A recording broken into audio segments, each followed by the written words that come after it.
came up in the last couple of weeks, and just kind of spend a few minutes talking about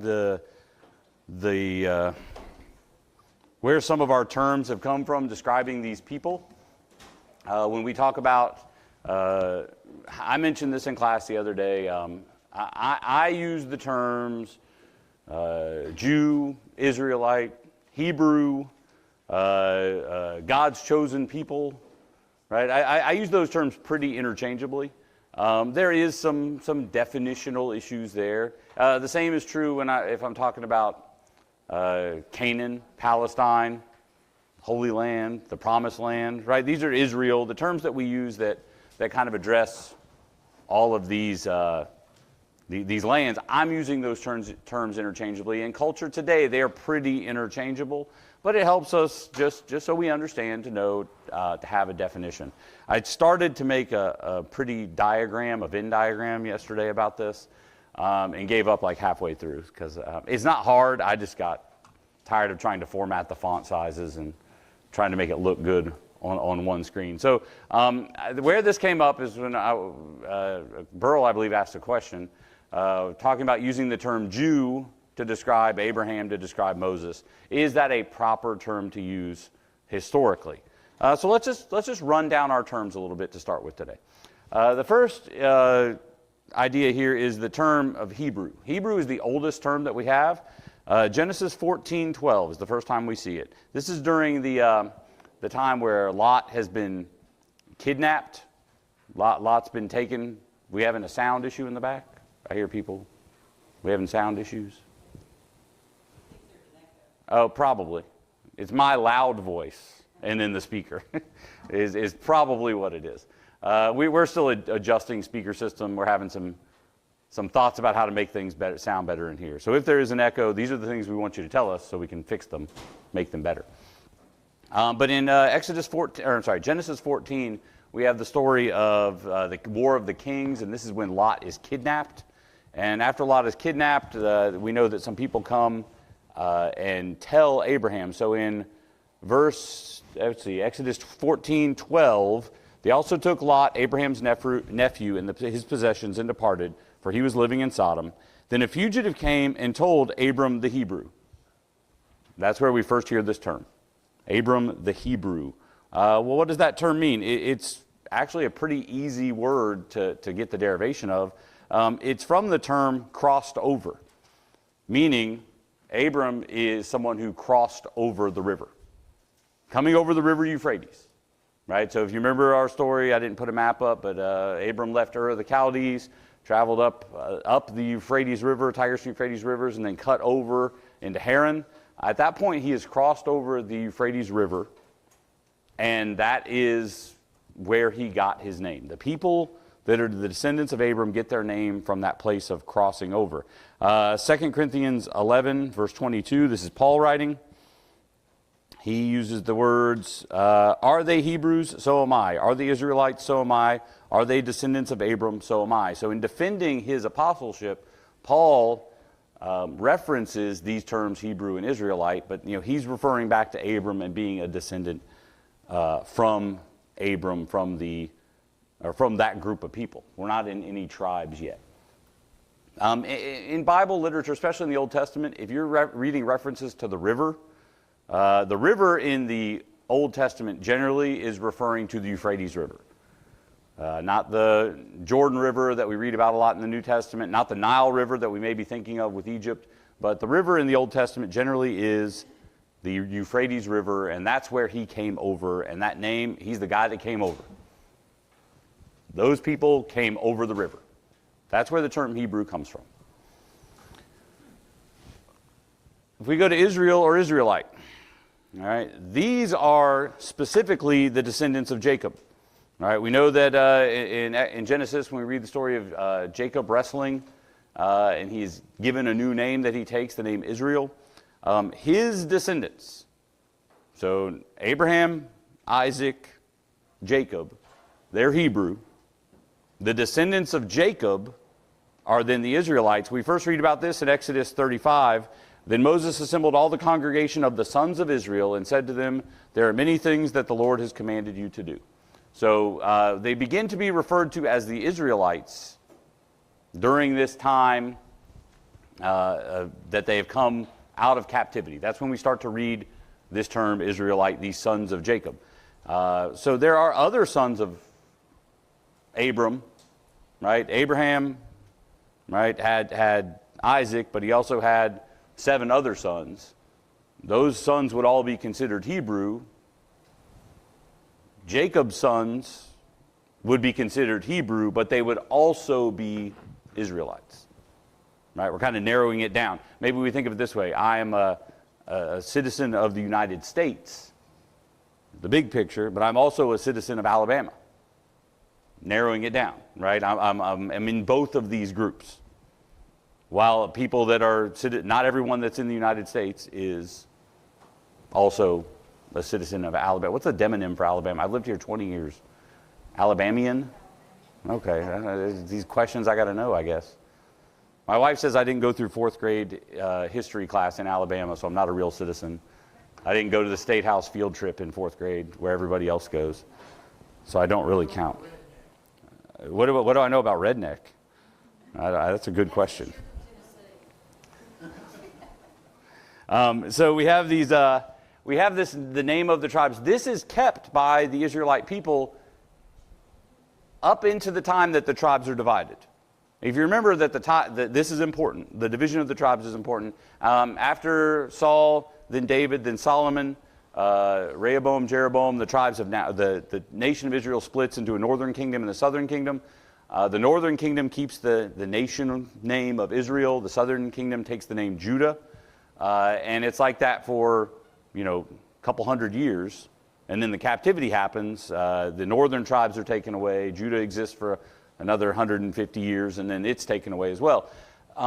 That northern tribe, the northern 10 tribes, kept the name Israel, Israelites. They would be Israelites by definition. The biggest problem with those people is after they went into captivity, they never came back. There's really not a record of those people. They're gone. Now we know they were scattered about, and you can do all kinds of digging and figuring out where the people were moved to. But as a nation, as a group of people, that name kind of went away. Israelite did. We get to the term Jew. Right? Jew comes from the term Judah, the nation of Judah, when it was taken into captivity. Now, 2 Kings 25 gives us our first reading of this.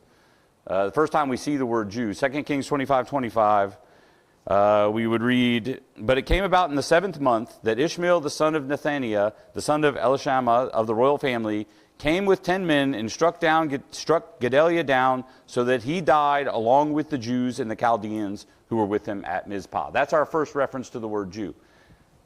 That's kind of out of time, right? The book of 2 Kings was written after the fact, right? We generally think that the book of 1st and 2nd Samuel, 1st and 2nd Kings was written during the time of Ezra and Nehemiah, during the captivity.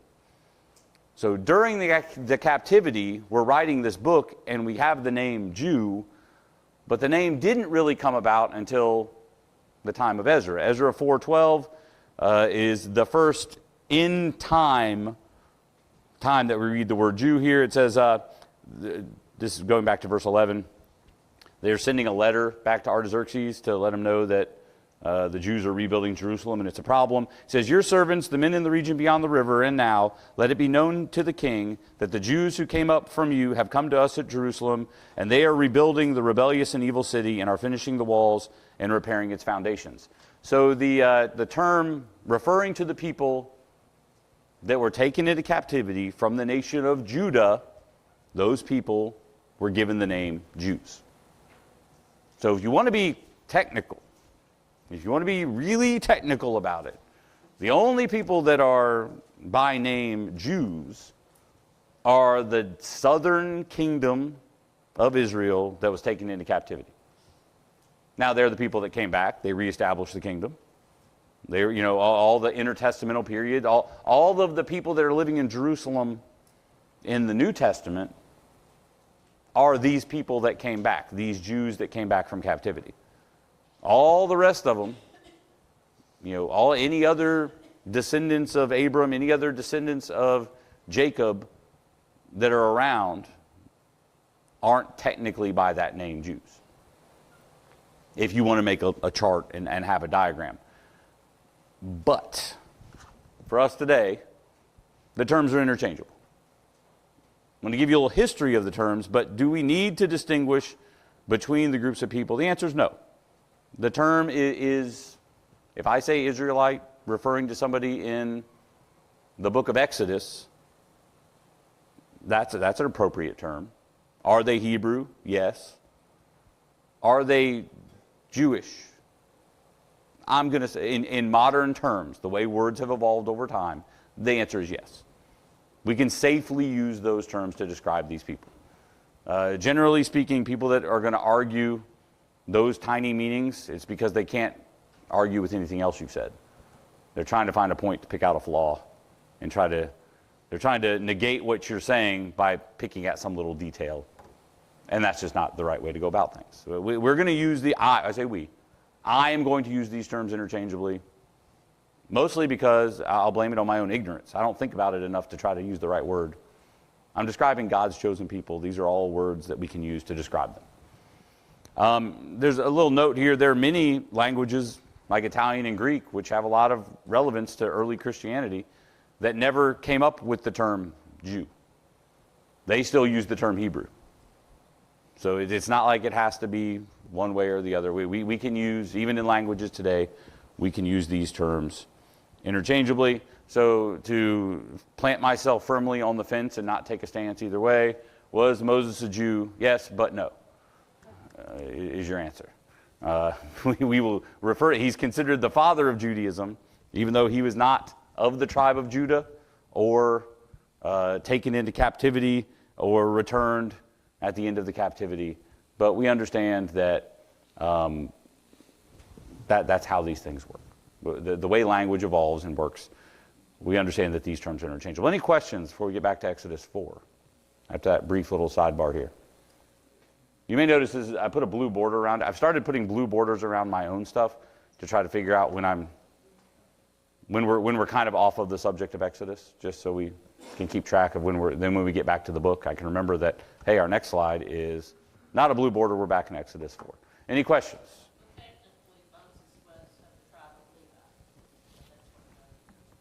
It is worth noting, a good point, that if we wanted to put Moses in a tribe, he's of the tribe of Levi, he's an Israelite, but, referring to those people as the Jewish people is an acceptable term to use. We can go through and track all these tribes of people. For a lot of the people in the Bible, we know what tribe they're from. Now, the biblical records, the tribal records for the northern kingdom were destroyed, and a lot of the southern kingdom were destroyed. Back when we studied Ezra and Nehemiah, you remember when they were installing priests, they had to go back and try to find genealogical records to prove that these people were Levites, and those that they couldn't prove were Levites, they removed from the priesthood.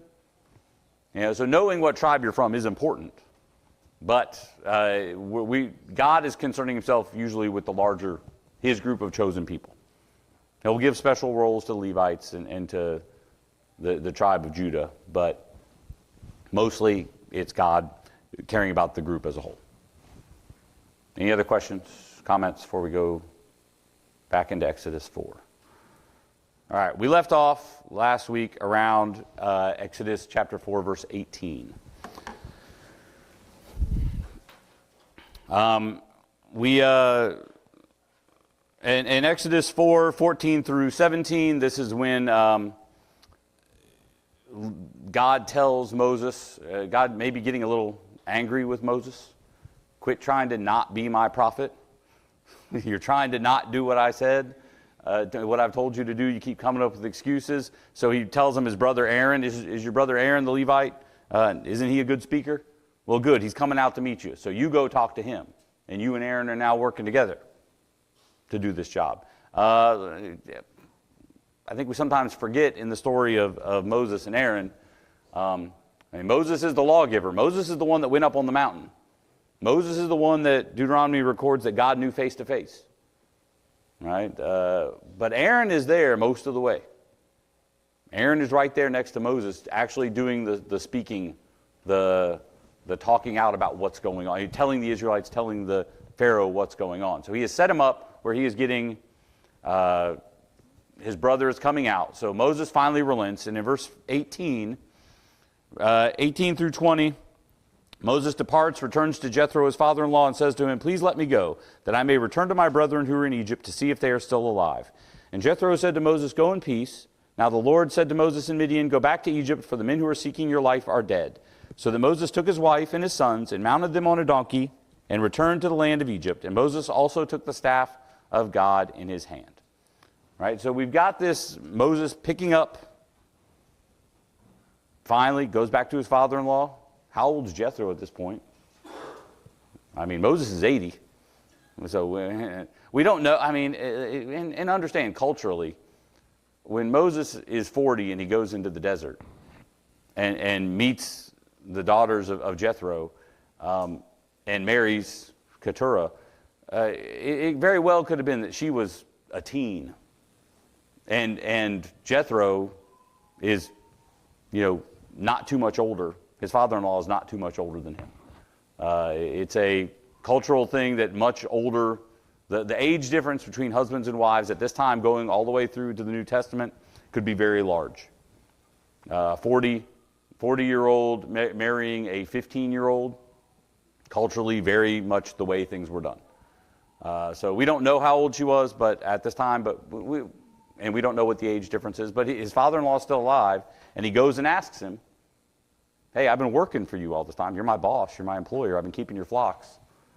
Can I go back to see my people in Egypt?" That's what he asks him to do, and Jethro tells him that he can go. And now God's going to give some instructions to Moses. This is important. It's important that we take this story where it is here at the beginning. We're going to talk about God hardening Pharaoh's heart and all that here as we go. And the Lord said to Moses, "When you go back to Egypt, see that you perform before Pharaoh all the wonders which I have put in your power, but I will harden his heart so that he will not let the people go." All right? We're going to stop right there. All right? God tells Moses, he's already told him, you're going to go give signs to the people. You're going to go tell the people that they need to come worship me on this mountain. But I'm also going to send you to Pharaoh. Right? And perform these signs, the staff turning into a snake, the water into blood. Perform these signs in front of Pharaoh. But God tells him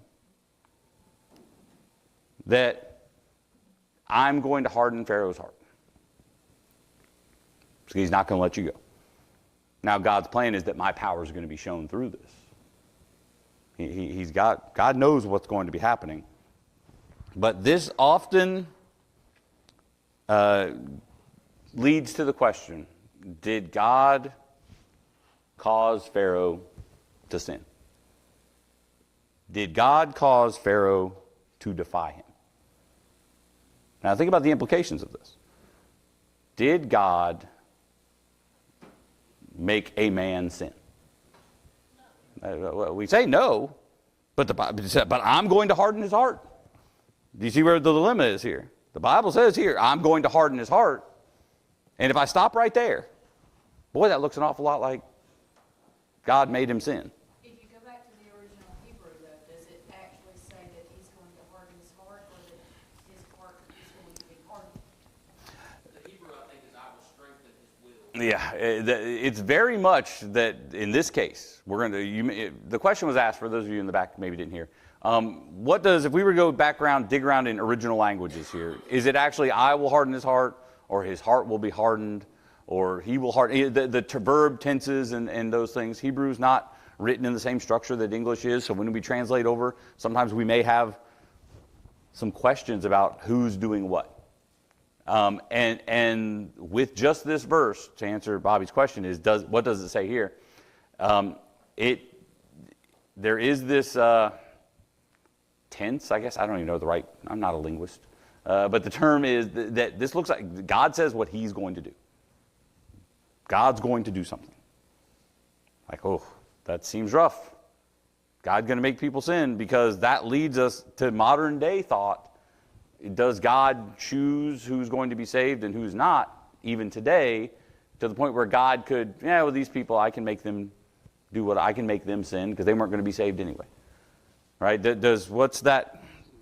This is touchy ground here about God making someone sin. And we're going to dig into it today. So we're going to answer the question today. We've got two questions here, Burl. That question right there is a matter of faith.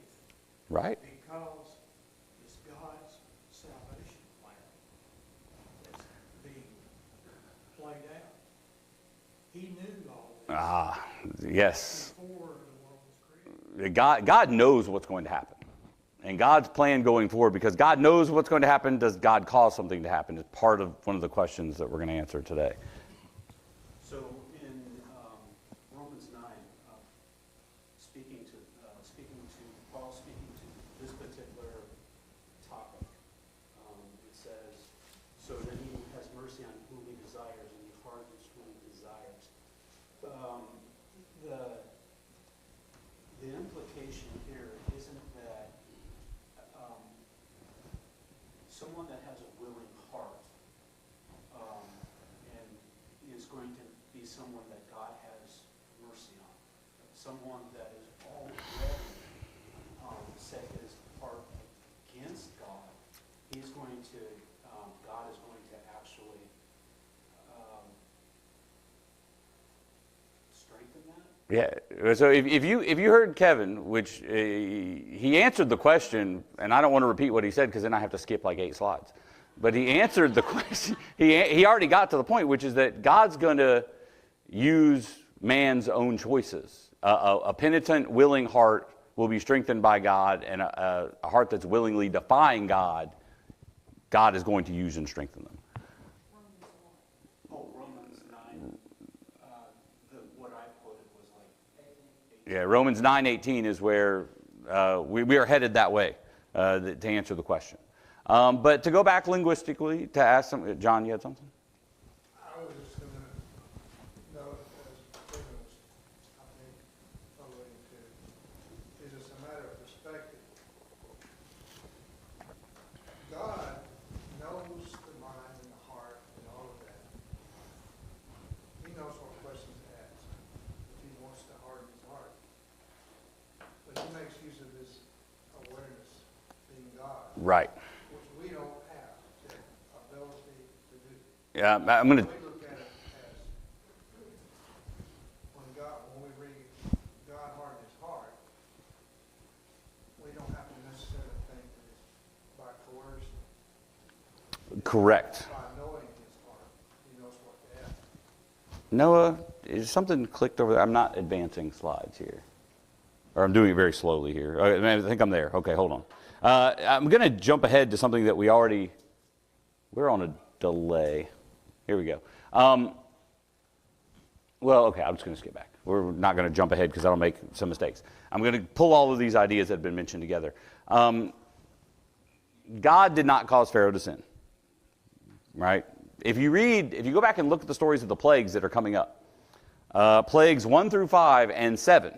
So the first 5 plagues, and then there's some ambiguity in the terminology in plague 6, 7, but 1 through 5 and 7 make it pretty clear that Pharaoh hardened his heart. Pharaoh hardened his heart to against what God's signs were telling him to let people go. The Bible's clear about it, that Pharaoh hardened his own heart. God did not cause him to sin. But with that first denial of God's will, Pharaoh is deserving of death. He's defying what God's plan is. He is in a state of sin because he's defying what God says. And at that point, he is deserving of death. And with his continued denial, that's evidence to us, Pharaoh wasn't ever going to come back. We talked about this last week, 2 weeks ago. The iniquity of the Amorite. Remember that God allowed, he made the promise during the time of Abraham. Here we are now in the time of Moses. He said, you won't get this land until the iniquity of the Amorite is complete. God knows when those people would be irredeemable. God knows at the point at which they are so sinful, there is no coming back, so they are worthy to be destroyed. He's got that knowledge that we don't have. Right? This is the place where I can't make a judgment if somebody's ever going to come back or come to Jesus. Somebody who may be evil in my eyes and do terrible things has the opportunity to repent. I don't know if they will or not. God knows if they will or not, but I don't get to step into God's place and be judged. And so God waits until the Amorites' iniquity is complete before he's going to send the Israelites in to destroy them. That's the same case here. God knows that Pharaoh is not ever going to listen. The biblical text tells us that he's not going to listen. Right? He's going to harden his own heart. So then God, this goes back to the Romans, the idea that came up in Romans 9, the idea that, well, God's going to let you do what you want to do. And he's going to help you. He's going to help you, strengthen you, if you're a willing believer. But he's going to use your sin to finish his will if you're not going to go with him. If you're going to be evil and want to be sinful and want to defy God, well, God's going to use you for that too. And knows that Pharaoh is not going to come back. So when God's hardening Pharaoh's heart, all God's doing is giving Pharaoh what he wanted. But at this point, Pharaoh doesn't know God. Right. He has his own gods. Right. And when we talk about the symbolism of the plagues, we're going to see that very clearly. Pharaoh doesn't believe in God, and when he's approached, even with these miraculous signs, never believes in God and doesn't believe the message. Somebody over here had something? Now God created us with the ability to choose, but he doesn't compel us to choose one way or the other. So whatever choice we make is our choice, and he just let us run with it. Yes, God's going to let us run with it. Jeremiah 17, verse 10. This is part of a longer passage, but just this one verse. I, the Lord, search the heart. I test the mind, even to give to each man according to his ways and according to the results of his deeds. God speaking that what man's trying to do, God's going to be, or not God's going to, God is willing to use sinful, defying people who are irredeemable. They're never going to come back to him. He will still use them to accomplish his will. Pharaoh is one of those people. Not the only time he's done it. All right, look at all the other times that God has used sinful people to accomplish goals or teach lessons. Right? Assyria and Babylon being used to punish the nation of Israel and the nation of Judah when they are defiant of him. Judas' sin that is used to carry forward and accomplish God's will on earth. Ananias and Sapphira. Right? Their sinfulness is used as a lesson to us and is preserved for us in Scripture so that we understand something about the power of the Holy Spirit and that the apostles had, and what the apostles had in first century. Noah. I think when we look at the idea of hardening anybody's heart, we see it in multiple places in Scripture, not just with Pharaoh. I think we're doing ourselves a disservice if we don't talk about in the New Testament when we talk about, the people, I think of Acts, who were pricked in the heart. Right? This idea is that you can't submit to God if your heart is hardened by your own will. You have to be willing to, for lack of a better term, to let him use you, even though we understand if he really wanted to, he could make us do whatever we want. But when we become willing to submit to his will, that's when our heart's not hardened. But anytime we're doing anything in sin, even today, we have a hard heart. Right. We have a hard heart. We can be hardened, but God knows. Yes. Rescue me from this, please. The key question to ask when we ask, did God harden Pharaoh's heart, is how? Ah, yes. Because he did it by giving him commands with which he did not want to comply. God loved Pharaoh. God gave Pharaoh every opportunity up until the last breath of the last plague to say, yes, I'll do what's right. If you think about it, God wins either way. Pharaoh lets the people go, God wins. Pharaoh doesn't let the people go, God wins. Right. So he never hardened it by forcing or causing him to sin. He did it by giving him commands he didn't want to follow. Right. It was Pharaoh's choice. to not listen to God. But in the end, Mike brings up a great point that God still wins. God's going to win either way if you think about the results of this going to the end. Yeah, I think we can take it even further than that. It's him being irredeemable. What did he do after he let the people go? Yeah, what did he do after he let the people go? He went to try and get them back. His heart went after him. He The death of a lot of his soldiers. but and again, this is a case of God's power being demonstrated. Even though this man is sinful and at one point, at the very end, lets them go, but then tries to get them back. As Mike brought up, God still wins. God's winning over and over again, whether Pharaoh went along with him or not. The choices that Pharaoh was given that he chose to not, he chose to not go along with God's instruction, what God told him to do. And we know this from our own personal life. Repeatedly denying to do what I know is right, or repeatedly willfully engaging in sin, hardens our own hearts against doing what's right. We harden our own hearts, or we're in danger, very much in danger of hardening our own hearts every time we willingly engage in a sinful practice that we know we shouldn't be doing. It's a little bit easier the next time, a little bit easier the time after that. And that to me is a very good lesson about what's going on with Pharaoh. Pharaoh's hardening, again, at least 6 of those, it directly says Pharaoh hardens his own heart. God gave him the opportunity, and Pharaoh took that opportunity to harden his own heart. Right. It all just seems to point to Pharaoh, these that you got on board, and others. They all have a choice. Mm-hmm. To say they got hardened their hearts, Mike said through the commands he gave them, Pharaoh still had the option to obey those commands if he wanted to. Correct. He Yeah. chose not to.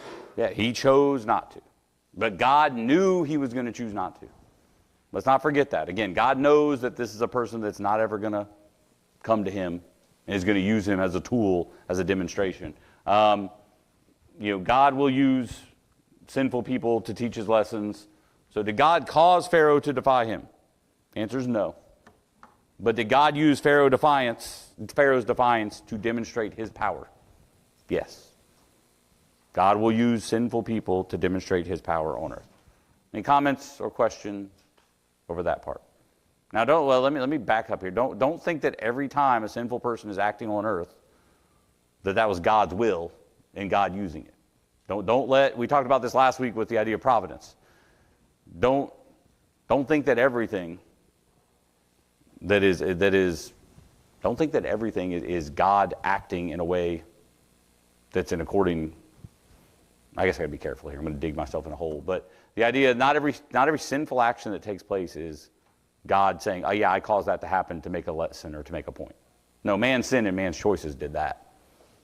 Now, can God make use of those situations? Yes, but it's not a case of everything is robotic and God causing things to happen. Just because God knows what's going to happen doesn't mean He caused it to happen.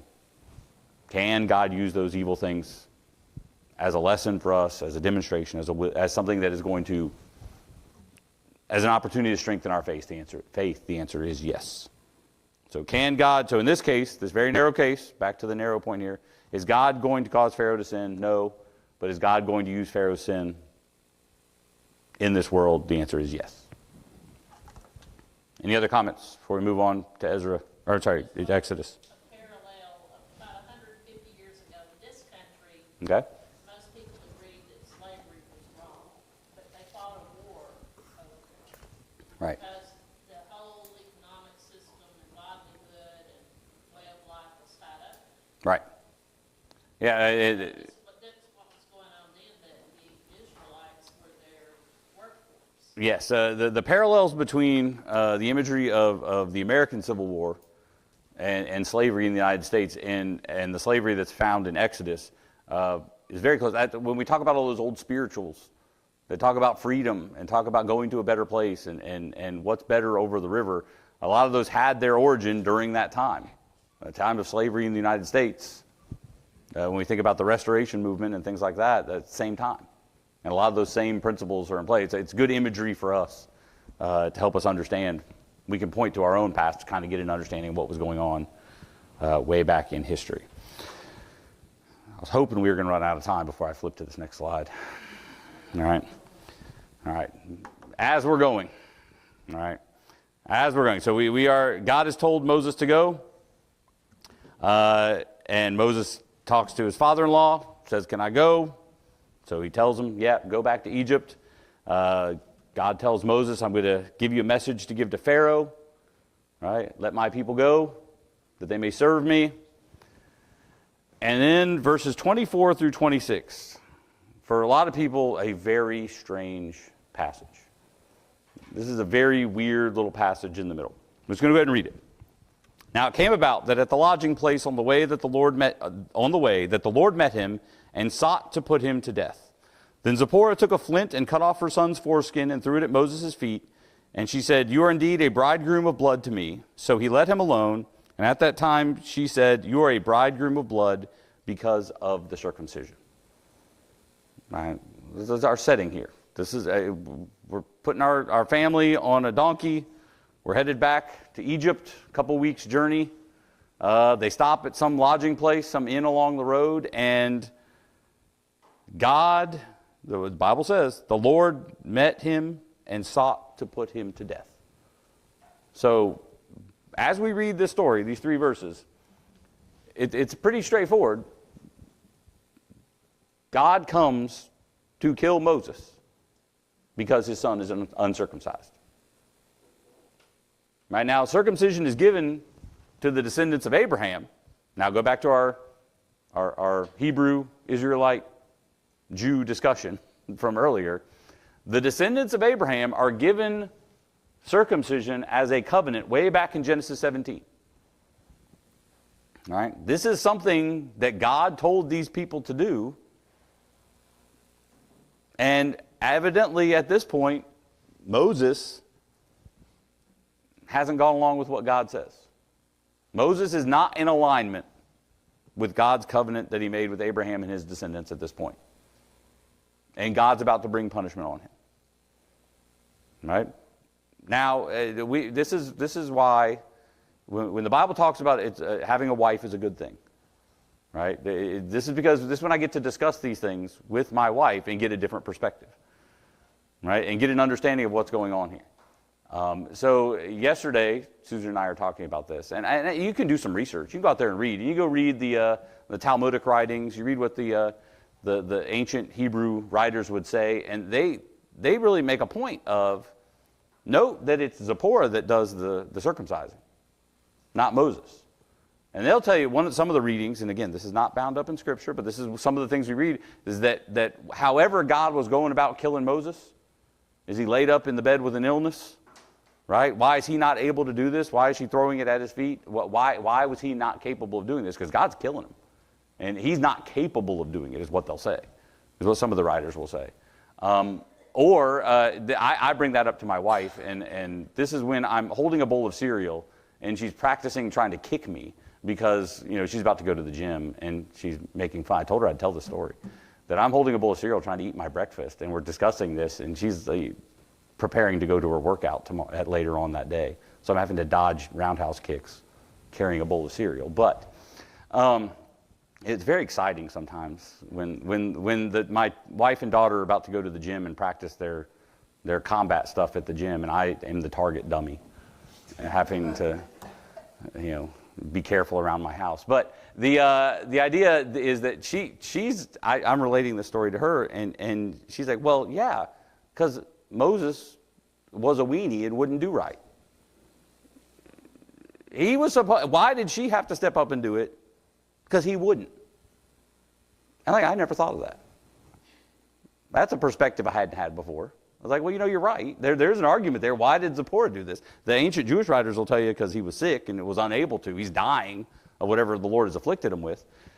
Or he just wasn't. And think back historically. All these times Moses has been dodging what God told him to do just for the last 2 chapters. Is it any surprise he's not in alignment with God's will here? And so for whatever the reason is, God is going to come kill him. He met him to put him to death.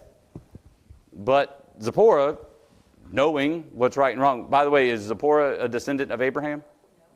She is.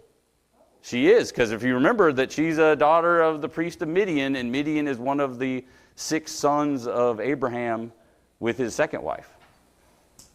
So she's under that same covenant of the descendants of Abraham. So she knew what was right. Her father is a priest of God.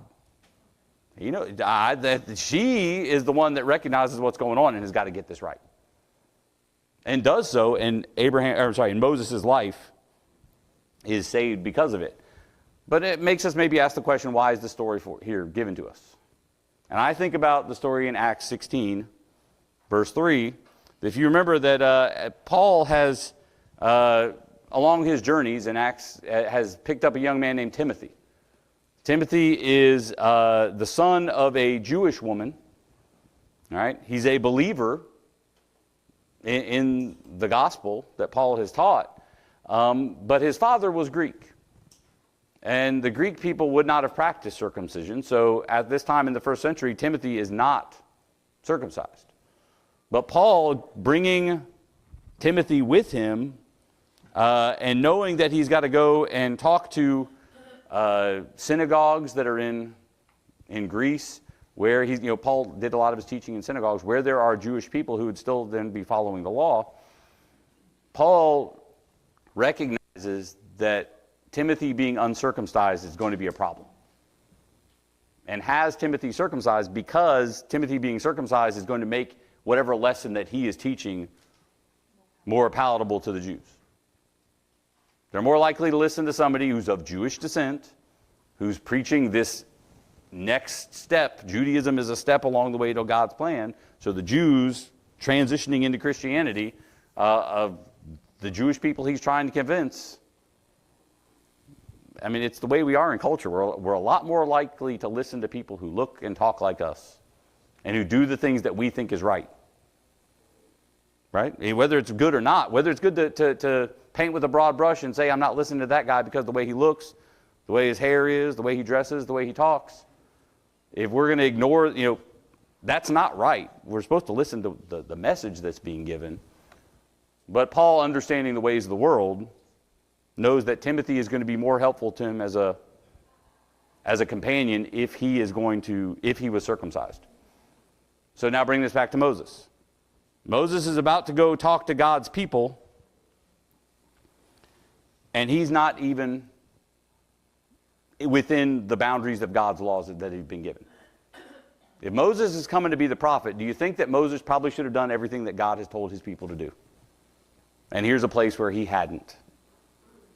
And he had to get right before he could go be God's prophet in the world. Before he could go talk to the Israelite people who are descendants of Abraham, who are bound by the covenant of circumcision, he had to get his own family right. Or is it any surprise that they, would they have listened to him?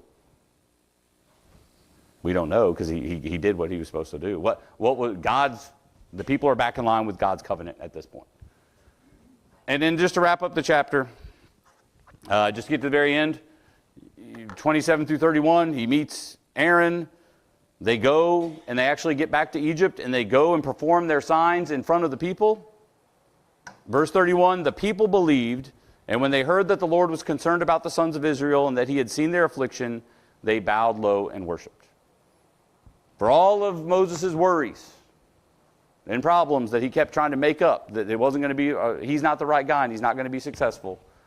The end of the chapter, the Israelite people, they believe and are happy because God, the God who they know from their teachings, has told him, or has shown that he has listened, he has heard their affliction, and he's about to rescue them. Any comments or questions? End of chapter 4 here. No? All right, thank you for your time. We will now head to the auditorium.